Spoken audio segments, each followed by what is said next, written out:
This is Small Talk with 101 ESPN's Michelle Smallman.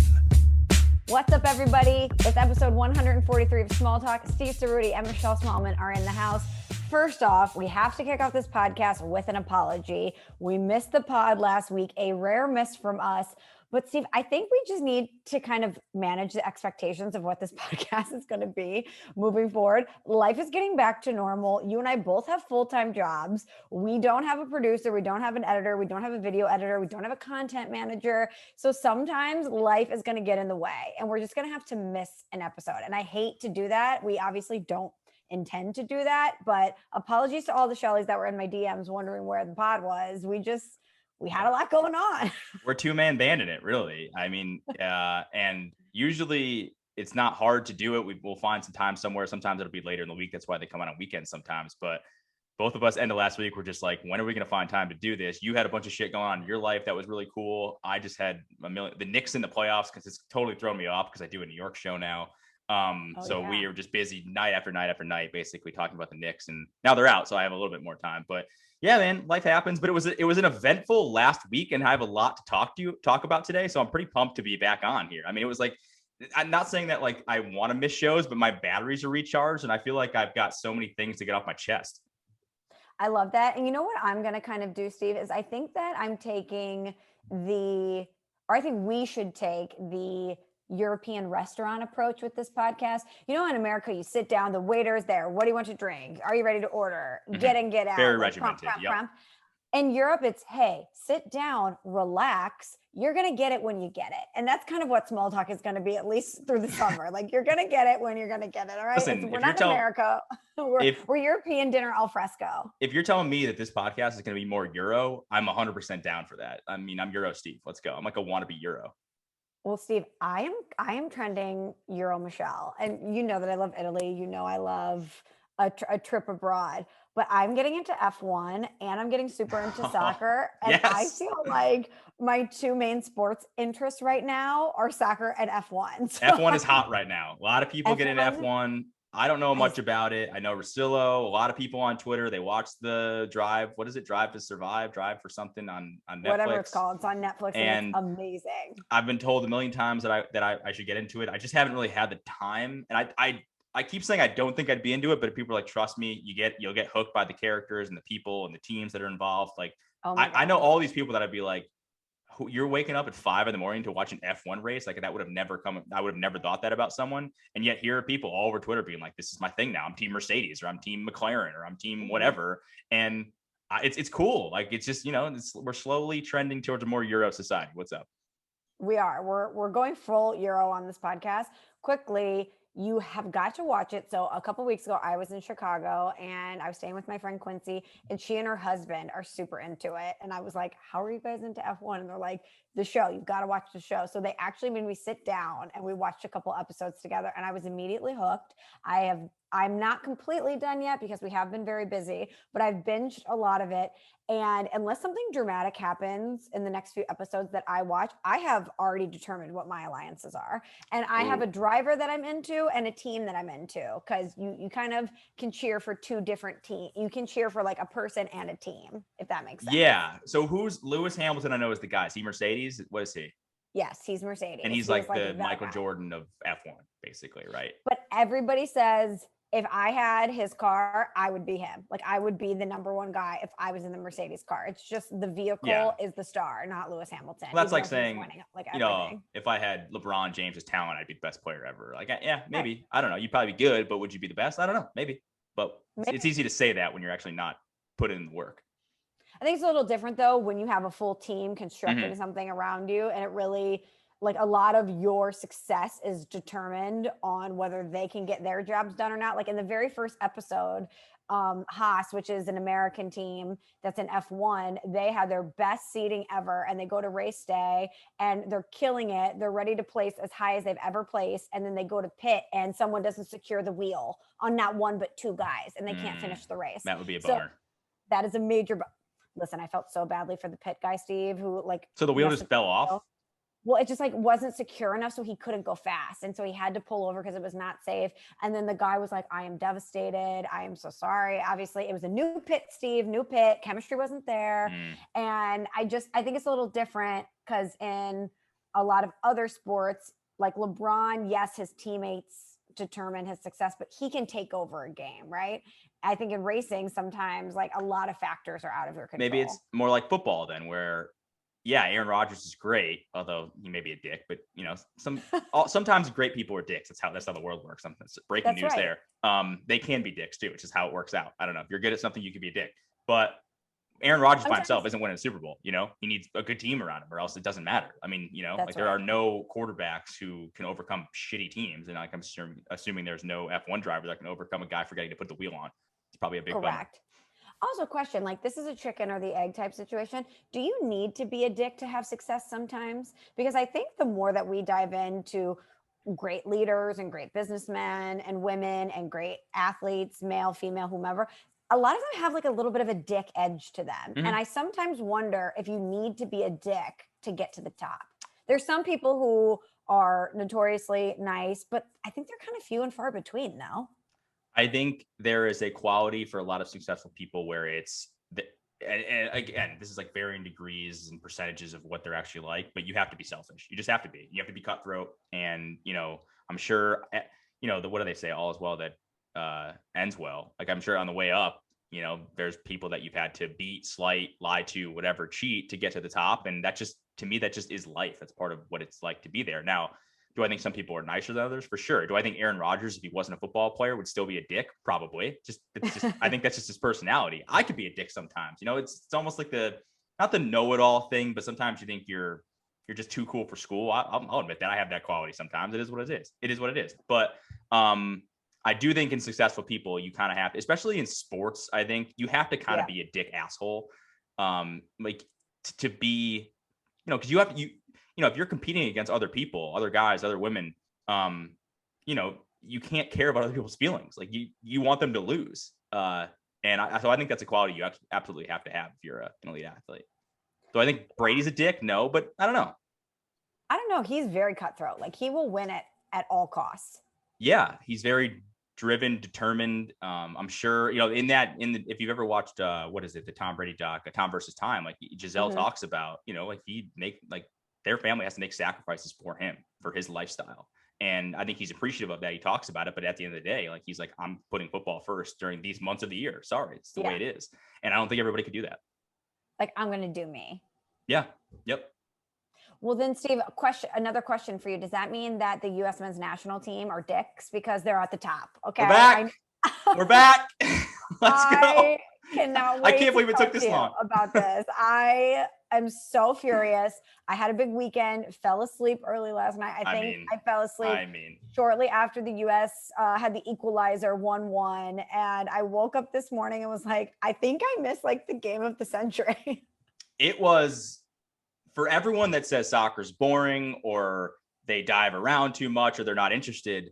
And listen, every soccer game is not last night. Last night was fucking insane for a million different reasons. On the pitch, off the pitch, the fans, the fighting on the field, VAR decisions, full Bud Lights being thrown on the field. Like it was the stakes, USA versus Mexico. I mean, that game literally had everything you could want in a game. And it ended 3-2 after a penalty from Pulisic. I mean, I didn't even know. I had people texting me this morning being like, holy shit, is this what soccer's actually like? And I'm like, yes and no. Like, you know, we do have the Euro coming up, which is going to be exciting. And I'm going to be locked in starting Friday. Italy plays Turkey in the first game. So what's up? Speaking of Euro. Andiamo. Yeah, let's go.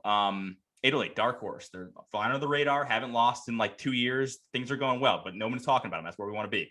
But anyway, last night, I mean, do you want me to just go through what happened? Because there are so many stupid events that took place in this game. So I'll just kind of go through it. Obviously, USA Mexico is one of the biggest rivalries of international teams, really in the world, probably, definitely in North America for sure. Mexico is. Oh, go ahead. Question. Can I just interject with questions as we go? Yeah, please.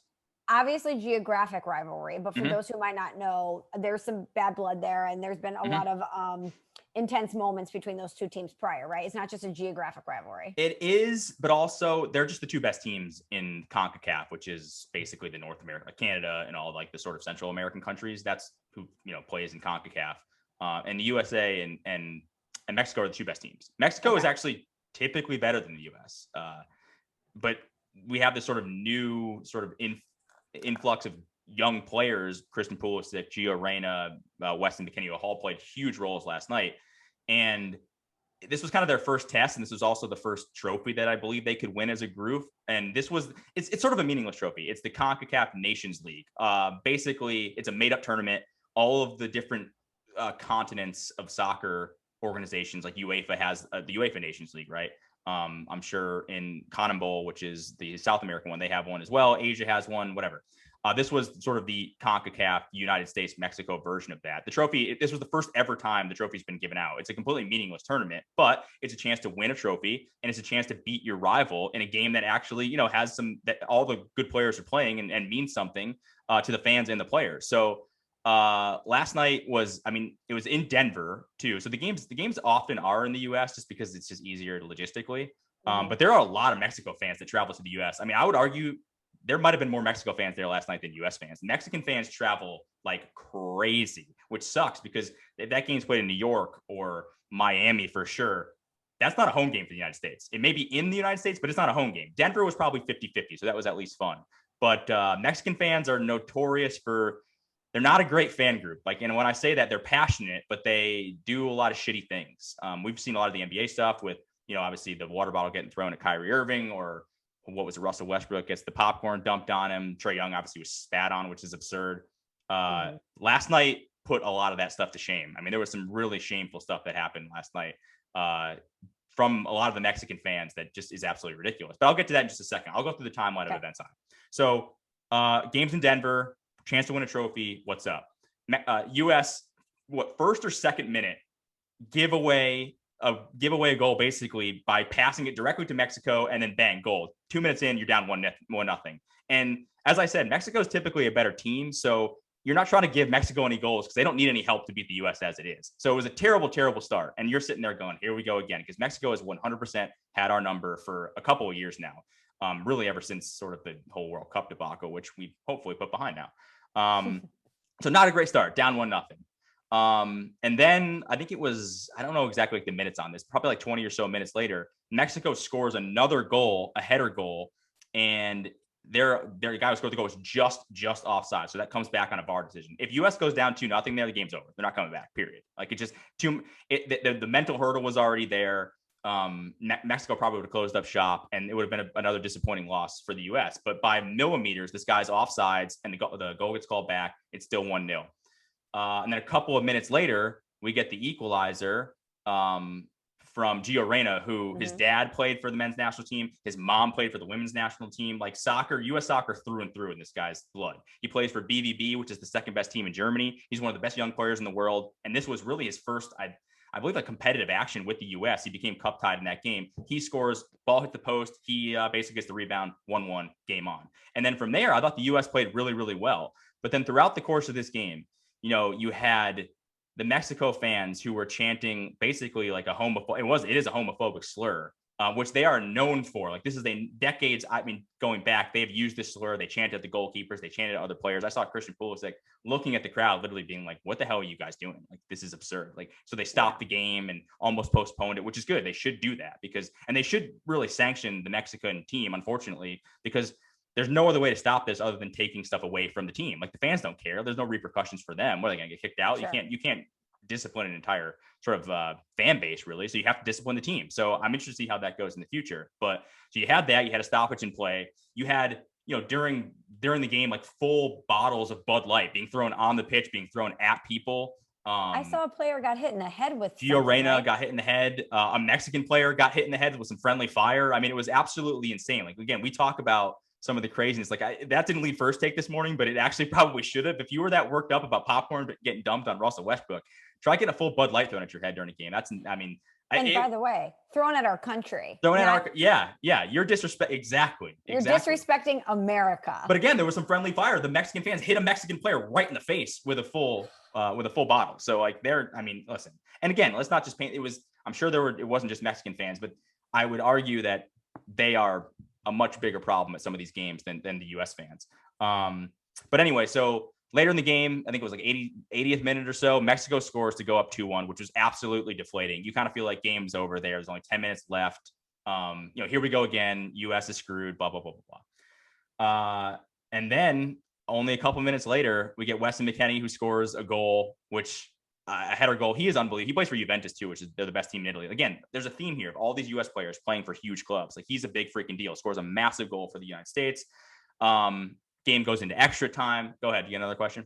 Don't like, does the fact that they're playing for these big clubs like give them the seasoning needed to make them become the power that we hope they'll be? It does, but there's kind of been this knock that a lot of these players play for these big clubs and they've won all these trophies. Like Christian Pulisic just won the Champions League, right, with Chelsea. Weston McKennie's won a couple trophies with Juventus. Gio Reyna's won trophies with BVB. There's a bunch of guys on the team that have won different things, but they hadn't really necessarily done it for the US. So that was the knock, is that we have all these great players, but they don't really necessarily play that way for the States yet. But they're all still young and they haven't really played a lot together. They, a lot of these guys are 23 and younger. Some of them are in their teens still. So it's not like, this is going to be a process, obviously. And then we're kind of getting there. But I'll take another step back too, is Zach Steffen, the goalkeeper. He ends up hurting his knee, I think before the second goal was scored, and he's good. He plays for Manchester City. They just won the Premier League. Again, he's the backup keeper for City. Another guy who's winning trophies in Europe. He gets hurt. Ethan Horvath comes in, who's the backup who plays for this club in I think Belgium, I want to say. Imagine coming cold off the bench in this massive game against Mexico. You haven't warmed up at all. You're taking off your warm-ups and you're just thrown into the action all of a sudden and stuff happens. And he ends up playing incredibly well. And I'll get to that just in a little bit later. But Christian Pulisic ends up getting a penalty, puts the U.S. up 3-2, really, really basically the end of the game. And we're thinking, oh my God, we have this thing won. It's amazing. Like the U.S. is going to win this trophy. It's awesome. Like things are going really well. And then we give up a penalty, which I think was not a great penalty. It was a handball, but it's like, it wasn't an intentional handball, so it probably shouldn't have been called, but it was. So here we are having to save this penalty to basically preserve the game, right? Or else it's going to PKs, which in PKs is a total wild card. You don't want to go to PKs. And Horvath, who comes cold off the bench, saves the penalty for the United States, stops Mexico. And I mean, it was just, I literally screamed on my couch. I was screaming because it's so unlikely, especially from this guy who, again, comes off the bench. It was unbelievable. And the U.S. ends up winning 3-2, winning their first trophy while they're getting peppered with different things, different bottles and stuff on the pitch. Different slurs are being thrown at them. And it was an intense atmosphere. I'm sure those guys were super hyped up. There were fights on the field with the Mexican players. The whole thing was absolutely insane. But moral of the story is, we won our first trophy in this sort of new era of U.S. soccer. And as I said, people like you, I had random people texting me who I know. Scott Van Pelt texted me literally last night being like, Diablos, dude, this game is insane. And people who are not genuine soccer fans are, I think, really kind of getting behind this team. And especially like you win a trophy, you win something. That's what people care about, especially in America, right? We support winners. And if you're not winning, then you're going to get left behind. So this was an incredible start for the team. And honestly, I think it's just a good thing to, it's a sign of things to come for the World Cup next summer and another World Cup here in the States in 5 years. Well, look at the women's national team. America always rides behind them because they win, because they're the premier team. Yeah, they're dominant. Standard. And so I think the men's team, they've kind of fallen behind in so many ways. When you have the women going out there and killing it, you gotta step up. So hopefully that this is their moment and they're building towards finally, because how many times, Steve, have we said like, oh, soccer is going to explode in America? You just wait, like soccer is going to explode. You're quoting me. I'm literally quoting you, like at Steve Ceruti. But I feel like we've been saying that since we were kids, like since I was playing soccer. I was like, soccer is the future. Watch out, football. Soccer is coming for you. Football is coming for football, and it just has never materialized. But you're right. It's going to take this team winning and this team being young and vibrant and entertaining. And it seems like that game last night was a huge step in the right direction. Genuinely one of there were games with bigger stakes. 2010, the goal against Algeria in the World Cup. Obviously, they won that game and were able to move on in the tournament. It's a bigger game. Was that Clint Dempsey? That was Landon Donovan. Landon Donovan. Yep. That's right. Yep. I remember that. That was right when I graduated from college and really when I started really getting into soccer. That game was absolutely phenomenal.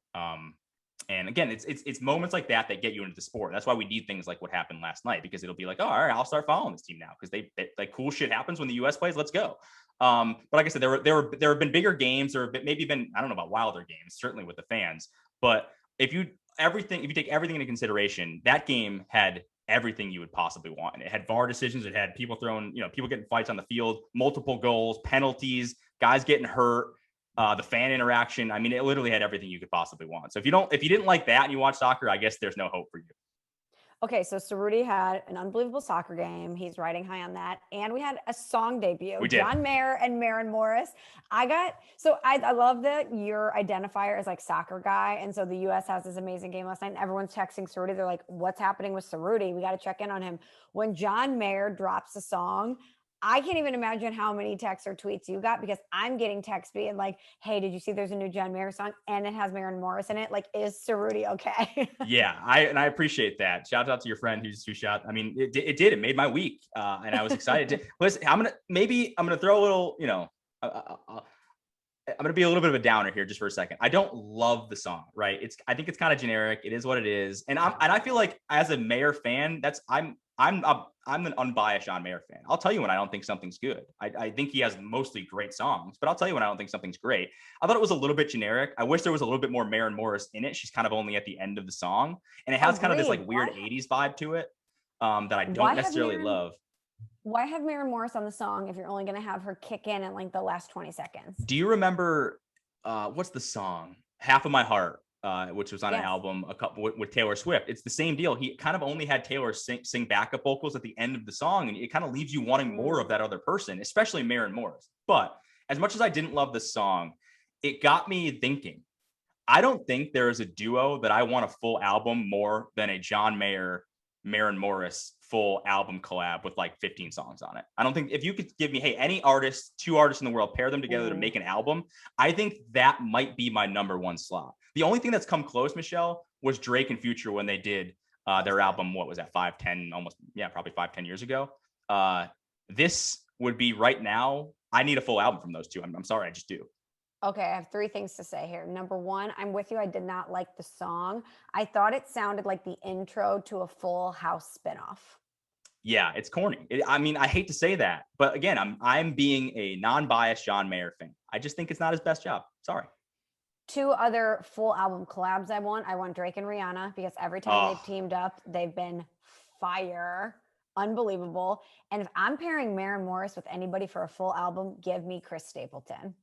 See, they're too similar. And not that I wouldn't listen to it, but I like the crossovers of genres. Like you've got John Mayer, who's bluesy, kind of pop, right? And then you've got Maren Morris, who's country pop. I think the two of them sort of make this interesting. Like Chris Stapleton's is kind of country pop, right? Maren Morris. Oh, he's not country pop. Chris Stapleton is not country pop. I mean, Tennessee Whiskey. He's got some pop songs out there. That is not country pop. That is like a deep Southern country love Sturgill song. Simpson is more deep Southern weirdness than Tennessee I think. Whiskey is not a pop song. It's kind of a pop song. It kind of is. And I as someone who tries to be different, I'm telling you, it's not your traditional pop song, but it's become poppy. It's country pop. That's what I think it. Like, I don't know if it's going to be a top chart, a chart topper on the pop charts or anything like that, but it has some pop elements to it, if we're really being honest. Now, there are some Stapleton deep tracks, like Outlaw State of Mind, which is my favorite song by him. That is a badass mofo and country song, and I love it. Absolutely love it. But Tennessee Whiskey, some of those other ones, they're a little poppy, and that's okay to admit. But I just think he and Maren are too similar. You need to cross over genres. No way. I couldn't disagree more. I think that they would be unbelievable together. Think about the soul. They would like come in your body like Voldemort and like extract your soul. You know what I mean? They would like steal your soul out of your body if the two of them were together. You'd be a soulless, just like zombie walking around being like, well, it was a good run. I would love it. I'm not telling you I wouldn't love it. I'm just telling you, I think I want a melting of two genres. I'm surprised you didn't say Frank Ocean and TBD. I don't know if, Frank has done collabs. Obviously, he was an Odd Future, but I like Frank solo. He's just such an artist with such a specific vision. He's done stuff with Jay-Z and Kanye. He can collab, don't get me wrong, but I want a new full solo Frank album before I need any sort of collab with him. Okay, fair. Yeah. Imagine a Frank Ocean, Maren Morris collab. See, that's something I would want to hear. I like the fusion of different things. I just think that would be really cool. Maybe not a full album. Just give me a couple songs, like an EP. I just don't know if it works. Those two, I love them both. Steve, this is like when you try to set your friends up on a date. I don't know if you've ever done this before. I've done it before and it's failed. Yeah. Yeah, of course you stay out of it. Never a good idea. You're great and you're great. You guys should meet. And it never, ever, ever works, or it rarely works. And you're on the hook. Nikki, our matchmaker from the Bevy, told us that it just because this person is great and this person is great does not mean they're going to be great together. And that's kind of how I feel about Frank and Maren. Great together. I don't know. No, I could say it would definitely be a wild card and it might not work, but I would want to listen to that because I'd be very intrigued. Like Taylor Swift and Bon Iver, never really thought that those two would go, but they went. Mm-hmm. Great example. So let me think of like somebody who is in one, because even I could see though she's a little folksy and they're folksy, like they do have crossover. I wonder if there's some if we're going Drake and Maren Morris, that is two people who are on totally opposite ends of the spectrum. Don't think it could work. Yeah, it doesn't. Right. Yeah, there's no similarities to be some similarity in there. Even though I think both of them are pop, but they're two different pop. Different kinds. Yeah, exactly. Although again, if they came out with a song, you best believe that thing would be bumped. I don't even if it was bad, I would listen to it like 100 times. You know who I think you could probably?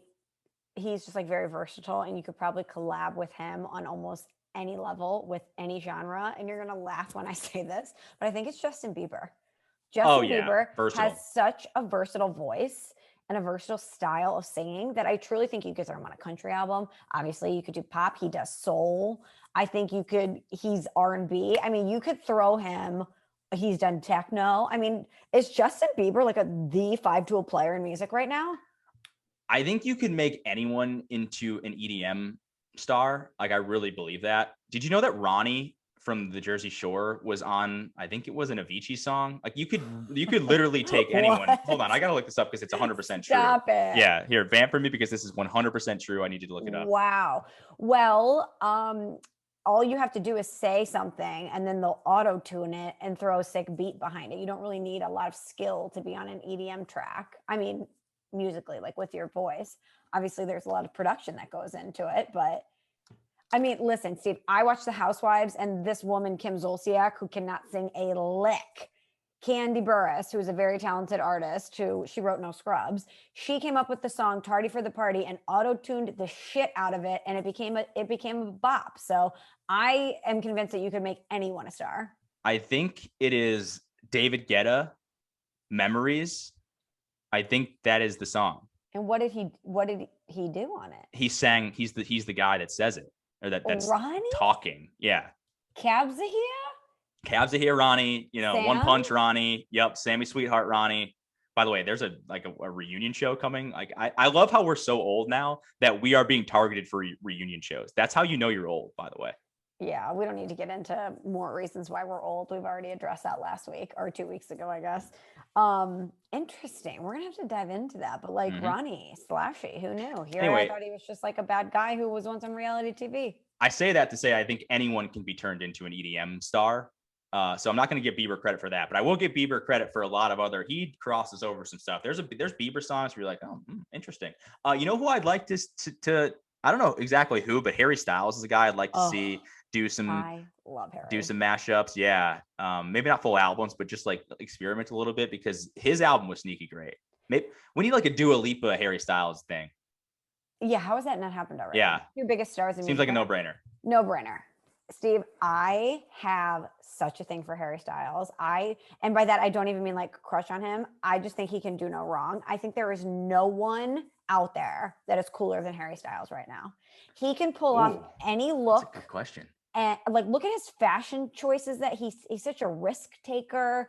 He did what Justin Timberlake did on such a bigger scale where he broke out and had an amazing solo career, but he's done it in like a very cool and fashionable way. And I know back in the day when Justin did the fedora and the dancing, it was cool, but the way Harry Styles has done it, he took more risk, and that I appreciate.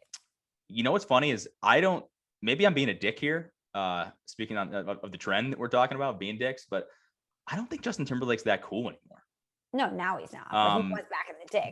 But there are guys who, like Bruce Springsteen, will always be cool, right? No matter what he does. I'm not a Bruce guy, but he's eternally cool. Period. Pat Riley, eternally cool. Never gonna not be cool. But can I say something? You don't think Harry Styles is gonna end up being more Timberlake though? Well, hold on. Pat Riley and Bruce Springsteen, both eternally cool because they both have a cemented aesthetic. Like Pat Riley is like Miami through and through, right? He's got the look. Hair. He does not deviate from that. He's not wearing a Canadian tuxedo. You don't see Pat Riley going jean on jean. It's not going to happen. You know what I mean? That would be a sight. I would like to see that. Like that. Speaking of collabs that we need Pat Riley in a Canadian tuxedo. You know what I need? I need Bruce Springsteen to dress as Pat Riley and Pat Riley to dress as Bruce Springsteen. That's what I need. My point though is I feel like Harry is more Justin in that he's taking these chances that will look weird in like 20 years. Whereas Pat, I don't know if he's eternally cool. I think he's cool in the moment. I think history will look down on Harry Styles favorably because he's pushing a lot of boundaries as far as like what gender roles are the expectations of gender roles. You know, he's Bowie kind of did that. He's like got a little Bowie. Yeah. Yes. Yep. He's got a little like he's poppy but fashionable, but he's got a little like punk in there.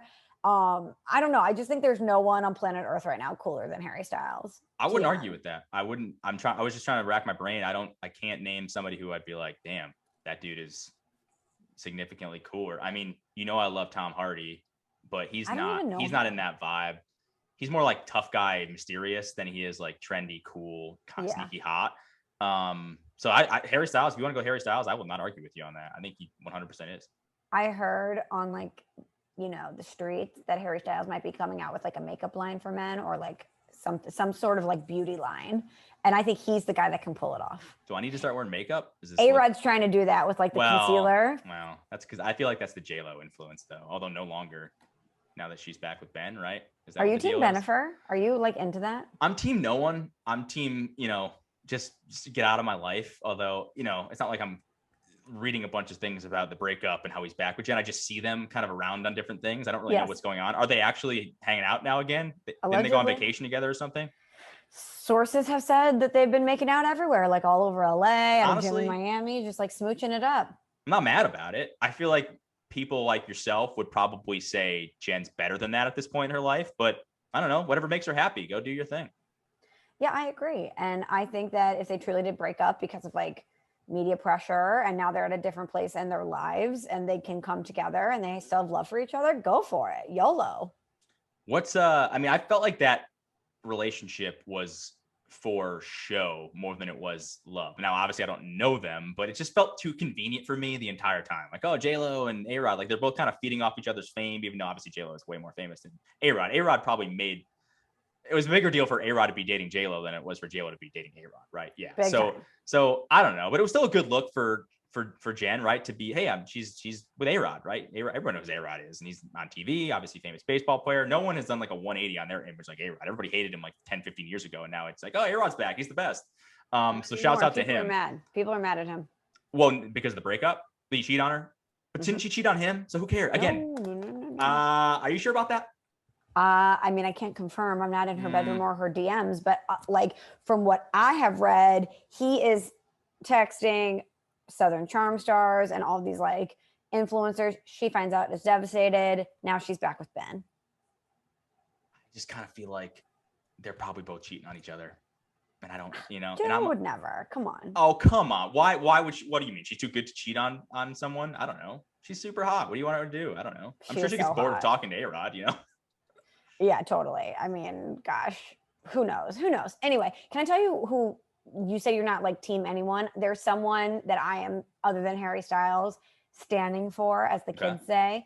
And I just think she can do no wrong. And I've thought this prior to her new push into the spotlight. But Kate Winslet, my God, she can act her ass off. Kate Winslet, if you have not seen Mare of Easttown, first of all, what the hell have you been doing? Because it is the best thing to hit the television airwaves in years. And I just think that anything she's been in, she absolutely slays it. But this role in particular was so hard to nail. Not only she's a detective who deals with trauma in her life, and and she's from a suburb of Philly. Like the accent she nailed, the rundown nature of her life and of her circumstances and of her environment she nailed. I just thought she could not have given any better of a performance than she did in Mare of Easttown. And I know you watched it, and for those who haven't, I don't want to give too much away. It's one of those miniseries that there's a twist, there's a murder in there, and it's a whodunit type deal. Until the very end of the final episode, you're still guessing. And a lot of those circumstances, you peg who it is, and in a lot of those miniseries. Not this one. Let me tell you. I do want to talk about the end in just a second, so we'll give you a spoiler alert before. Okay. So we'll let everybody know. But just to talk about the Kate Winslet thing, she was so Delco in that you would have thought she was from some random town in Pennsylvania. Like, it was amazing how good she was. She had the accent nailed, like on point. It was unreal how good she was. And I kind of feel like you would think I wouldn't like Kate Winslet because of how my feelings about Titanic. I just think it's a trash movie, but I don't think it's a trash movie because of her. I just didn't like the movie. But I mean, Kate Winslet is she the best? I would say she's probably the best actress of our sort of generation, of our upbringing. I mean, she's a little older now. I kind of feel like, I know Meryl Streep is older, and I've been on my anti-Meryl Streep rant. I feel like Kate Winslet is who everyone thinks Meryl Streep is. Like, Kate Winslet plays all these different roles. Yeah, she's done rom-com. She's done this big blockbuster with Titanic. Then she does this, which is totally, totally different. And it just shows like how many different, what her range is. I think she's the best actress of our generation. I don't know who else would even be in the running for that, but I don't know. Nicole Kidman's in there for me. She's better than Kidman though. She's great. Kidman's really good. But I don't know. There's a draw to Kate Winslet. Like, oh, Kate Winslet's in this. It must be like really good. That I don't know. I don't know if she has. Okay, I'm pulling up her IMDb here because I want to see everything that she's done. Because you're right. I mean, she just doesn't miss. That's just. Okay, here we go. Mare of Easttown, obviously. Mm-hmm. I'm trying to find something that I have seen that's really good. I'm going to throw some names at you really quick. There's a lot of things in here that I did not see, so I don't know if it's good or not. Might just be Revolutionary Road. She was great in that. Yep. Unbelievable. Again, and The Holiday. Hello, best rom-com of all time. She absolutely killed it. She's good. It's a good movie. I don't know if it's the best of all time. Eternal Sunshine of the Spotless Mind. Amazing. Great. Oh, totally forgot. I haven't seen that in forever. Totally agree with you. Phenomenal movie. Let me just can I throw some names at you though for the actress thing that I just threw out there? Yes. I just Googled like best actresses of the 2000s. Or should I say, how should I Google this? I'm trying to like get a larger pool. But the people that came up were Amy Adams, Natalie Portman. But I would say, tell me if any of these are better than Kate Winslet. No, so far. Kate Blanchett, great, but no. Nicole Kidman, no. Jennifer Connelly. I put Kidman in there. Meryl Streep's in here. Julianne Moore, Rachel McAdams. I just don't think any of it. Reese Witherspoon is up there, but again, I don't think she's. I think Kate Winslet's the best actress of the last 20 years. Charlize Theron. Very good. So I said that blindly, and I feel very confident with it now. I don't know. Nicole Kidman has some range. She is really good. She is, but honestly, if we're judging, and I know I want to tease this because I'm going to do it. I'm going to give you my top 5 miniseries on HBO in the history of all their miniseries. Because, by the way, that is the best thing going right now. The best thing in like visual entertainment is the HBO female-driven miniseries. Period. It just is. Yep. Big Little Lies, The Undoing, Mare of Easttown. Sharp Objects, they're all phenomenal. They're just phenomenal. You know why, Steve? Because women get shit done. Okay. I don't know. I don't know if it's that or they're just so, the drama in those shows is amazing. So do you want me to, so I have my top 5. Do you want me to just do this now? Yeah, give it to me. All right. This is because then we'll talk about the end of the show. We could do it at the end. So for everyone who hasn't seen the show yet, we could do, a spoiler thing.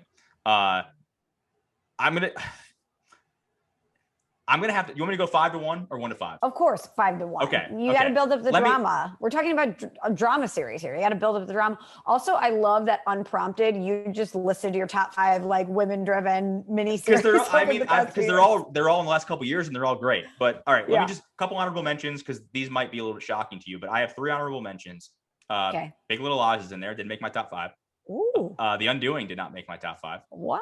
and Watchmen, which I don't think you've seen, but is very good and very different. Also female driven. Okay. Number 5.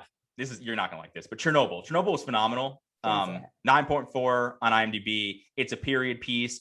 I get why people think it was boring, but it was like, for someone who's like a history buff and like love shit like that, Chernobyl, I've just always been fascinated by this nuclear power plant meltdown in the middle of like the Soviet bloc in the Cold War. Fascinating historical drama by HBO. I think it's like 5 episodes too. So that's number 5. Number 4, okay. Sharp Objects. Amy Adams is phenomenal in that show. And have you seen it? You have, right? No, I read the book though. Okay. Well, it takes place in like rural Missouri. So it's got you written all over it. Come on. Excuse me. I am not rural Missouri. Well, yeah, but you know what that's about. You know, like that scene. And I think without actually knowing it, I think she nailed it. I mean, just like the weirdness of that small town in Missouri, kind of like the vague racism and there's a murder. It's not that vague. Well, yeah, I guess it's like, yeah, it's pretty obvious, but in the show, it's like, it's always kind of there. It's really good. So Sharp Objects, if you haven't seen it, I think it's better than Big Little Lies and The Undoing, even though those shows are great. Number 3, The Night Of, phenomenal. But that's not female driven. Oh, I didn't say it doesn't have to be feme driven. Oh, okay. It's just miniseries. These are my top 5 really miniseries. Great show if you haven't seen it. Number 2, I put Mare of Easttown. I think that is the best of all of the recent ones. Would you disagree? I'm just The Undoing. Curious what's going to beat it. Band of Brothers. It's the best. It's probably my. It's definitely the best HBO miniseries of all time. It's 10 episodes. Came out in I think the early 2000 or so. Incredible cast, incredible story. It's about war. So it's about history. It's right up my alley. I think you actually like it if you watched it, and I think it holds up actually pretty well, shockingly. But I want to ask you this. I think Mare of Easttown is the best of all of those female-driven shows. Do you agree? Agree. I thought Big Little Lies was very good. And I think that's you almost have to take that one and isolate it because it has so many dynamic stories happening at once and so many powerhouse performances by women. I mean, Renata, what's her name in real life? Laura Dern is so great in that series. I thought Reese Witherspoon was awesome. Obviously, Nicole Kidman, Zoe Kravitz. She to me is the female counterpart to Harry Styles. Like no one right now is cooler than Zoe Kravitz. I mean, she's a babe. But she's so cool though, too, Steve. Like, she's a babe. Vaguely mysterious. You're always like, what's her deal? Yeah. And that makes her cooler and hotter. Yes. And like she looks simultaneously like she hasn't showered in 3 months, and also that she's like so freshly groomed and stylish. Like she looks like she doesn't have to shower. Yes. Yes. She just doesn't have a need to shower. She's like bohemian but glam. She's just the coolest. I adore her. Totally agree. Everybody I thought was great in that series. So it's almost I don't even know if you can really compare those, but also, maybe we can, because there were some great performances by other people in Mare of Easttown. You know who's not getting enough love is Roy from The Office. Everyone's talking about Kate Winslet. I thought Roy killed it. Don't know his name in real life, but Roy was great as Frank. He's always Roy. He'll never not be Roy.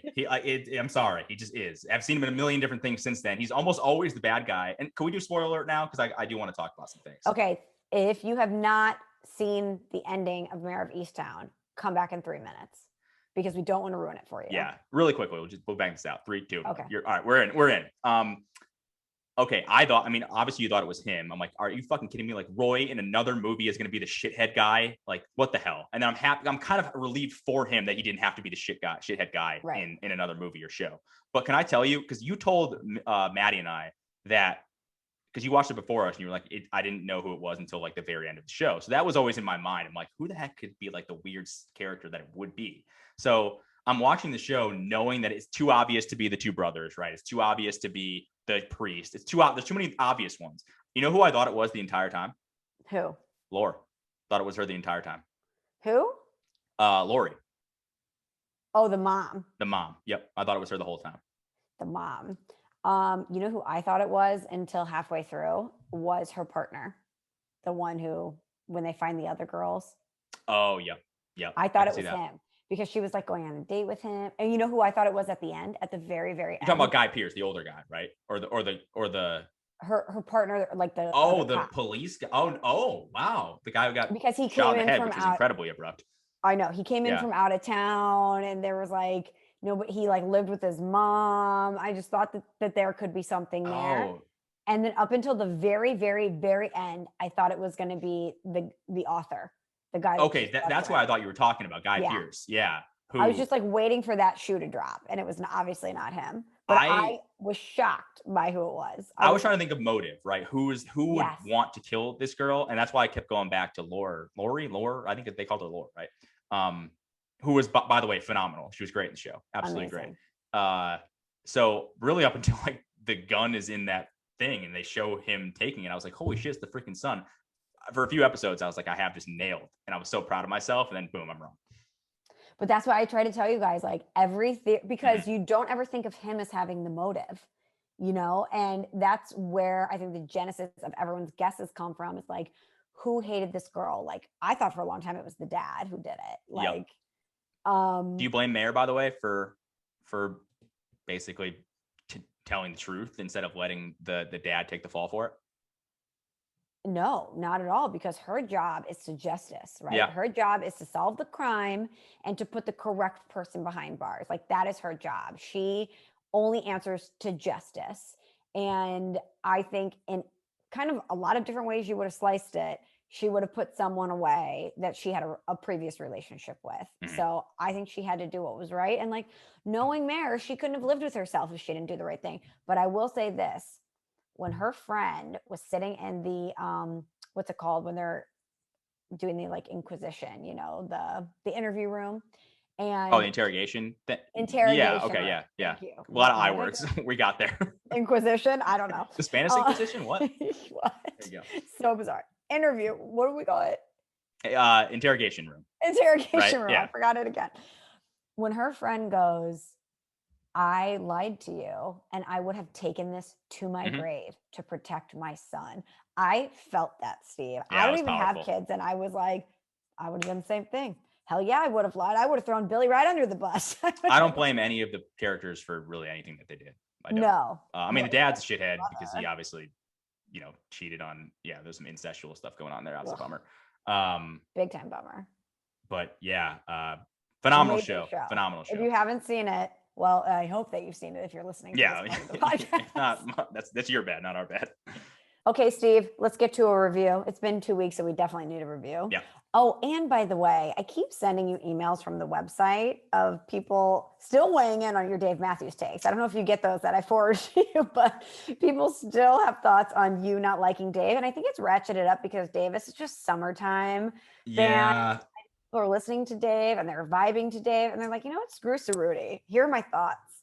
I was going to bring this up. I wasn't going to bring this up, but now that you brought Dave up, I feel like I have to. I made an analogy today, and because my friends were all soccer fans, we were talking about the game last night, and there was like, why? I don't understand. Like, how can you watch that game and not love soccer? Like, because there were still people, shitting on soccer, being like, oh, it's a loser sport. Like, everyone's diving everywhere. It's boring. No one scores. And which was not at all what happened last night. And my friends are like, I don't get it. Like, the NFL is like kind of a boring sport. And it's, there's only like in the entire 4 quarters of the game, there's not that much action. Like, really, it's like baseball in a lot of ways. Yeah.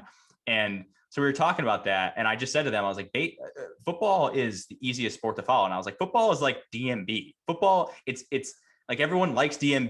They don't really know why. Like, half the people who are watching the NFL, I don't know if they even know that much about the NFL. It's just an easy thing to play fantasy football. It's easy to bet. Your friends are watching, so I'll get in the NFL too. It's kind of like Dave Matthews Band. So I made that analogy. I don't know if it's right, but I did that in my group chat today. And all my friends seem to think it was an apt comparison. Of course they did. They probably don't like Dave either. No, none of them are Dave fans. See, no, that's so true. I don't think they dislike Dave like I do, but they're not Dave fans. Whatever. By the way, sorry, Dave guy. Yeah, sorry to the many Dave guys in our website inbox. Sorry.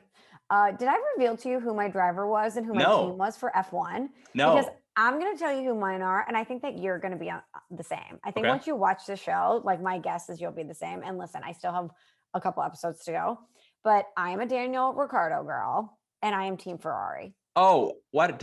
You may have texted me that. He's the Italian-Australian guy, right? Yes, we talked about this in the pod that I just followed him on Instagram. Yeah. Looking. Great neck on him. Great neck. He looks like an F1 driver. Like, I don't totally. He's got a great personality too. Like, you'll love him. I'm very much Team Ricciardo, but I'm Team Ferrari. Interesting. Is that because of your Italian roots? Yeah. Yeah. I mean, it's like the ultimate Italian driving machine. And You got to support Ferrari. I think I read, did Ferrari have some issues recently? Did they have some car issues? I think they were having some problems, right? I think I saw this on Twitter.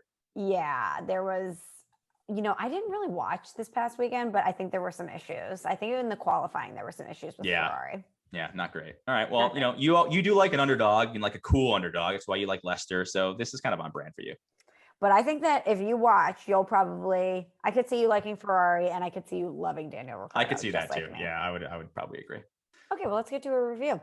This one says, I love you both, but ... 5 Always stars. Always a but. I'm sure I would have a wonderful time hanging out with both of you, but never invite me to your barbecues. Oh, man. First of all, mayo is the devil's condiment. It's trash garbage. Second, who hurt you both and made you attend such horrible cookouts as children? Normally, you both kill it when it comes to food. Love you both, and the pod is phenomenal. Not liking Memorial Day barbecue plate draft. Yeah, but that sucks. Give me something we should have picked that we didn't pick. Now I don't know. Like, what do you think we should have picked that we didn't pick? I get it. If you don't like mayo, then you're probably not going to like my choices. I happen to like mayo. Underrated. Mayo is the Nickelback of condiments. I shouldn't say that. I like mayo more than I like Nickelback. I don't like Nickelback. I just think they get trashed unnecessarily a lot. That was like really disrespectful to mayo. No, yeah, I love mayo much more than I don't really even like Nickelback, but I just think they get trashed on for no reason. Anyway, like what did we miss? I don't know what we missed. Like I saw some guy hit me up on Twitter, be like, "How did you take hot dogs over brats?" And I'm like,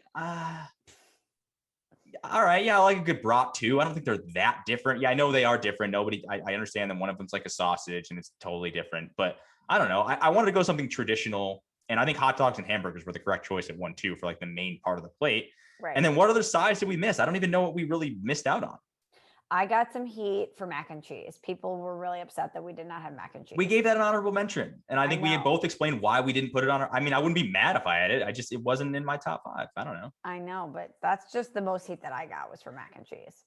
But there's a difference between, and this is why it's a hard thing to do. There's a difference between doing a barbecue in your backyard, which is what we were doing, versus like a real barbecue where we're doing brisket or pulled pork and we got all these lavish sides. We weren't doing that. We were doing like a backyard barbecue with an amateur grill master, which would be me. And that's what we came up with. So I'm not mad at this person, but can you give us some other examples? What did we miss? That's what I want to hear. Leave another review, or you can always shoot us an email, smalltalkpod.com. All right, Steve. Well, I'm glad we're back on track. Hopefully we can make it 2 weeks in a row. I'm getting ready to go on a trip. So Lord knows what my what my return will be like next week. I'm going. Should I reveal where I'm going or should I wait until we tape and then tell you where? Wait until we tape. Okay. Definitely. I will tell you where once I return. Where in the world is Shelly? Do you have to do that? Do I get to do it in the same cadence of like Carmen Sandiego? Like where in the world is Shelly? Just insert Shelly. Our voiceover guy, which is no one, but Anthony from my station. That's true. Yeah, there you go. Where in the world is Shelly? Shelly, I love that. So lame. Anyway, tune in next week.